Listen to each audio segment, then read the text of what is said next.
Hi எல்லாரும் எப்படி இருக்கீங்க? இன்னைக்கு மார்னிங்கே ரொட்டீனை ஸ்டார்ட் பண்ணியாச்சு. நைட்டே சுண்டக்காய் வத்தலுக்கு சுண்டைக்காய் ஃபுல்லாக இடிச்சு அதை மோரில் ஊற போட்டு வச்சிருந்தேன். நல்லா ஊறி இருக்கு. வெயில் வந்தோடனே இதே வெயிலில் காய வச்சிடலாம். சுண்டக்காய் பொடியும் ஆர்டர் வந்திருக்கு, சுண்டக்காய் வத்தலும் ஆர்டர் வந்திருக்கு. மொத்தமாக எல்லாத்துக்கும் சேர்த்து தான் ஊற போட்டிருக்கேன்.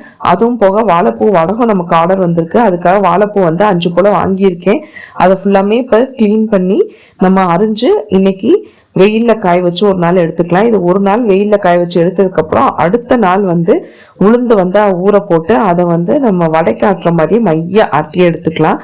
அது கூட இந்த காய வச்ச வாழைப்பூ, காரத்துக்கு மிளகா, தேவையான அளவு உப்பு, சோம்பு எல்லாத்தையும் கொஞ்சம் குறைன்னு மிக்சியில் அரைச்சு அதையும் இதுக்குள்ளேயே ஒன்றா சேர்த்து நல்லா மிக்ஸ் பண்ணிட்டு வடை ஷேப்லேயே நம்ம தட்டி இதை காய வச்சு எடுத்து வச்சிட்டோம்னா நமக்கு சூப்பரான வாழைப்பூ வடகம் ரெடி ஆயிரும். இது யாழ்ப்பாணத்து ஸ்டைல் வாழைப்பூ வடகம். உங்களுக்கு இந்த மாதிரி ஃப்ரெஷ்ஷான வடகம் வத்தல் இதெல்லாம் ஆர்டர் வேணும்னா நம்மளோட வாட்ஸ்அப் நம்பருக்கு DM பண்ணி ஆர்டர் பிளேஸ் பண்ணிக்கோங்க. பாய்.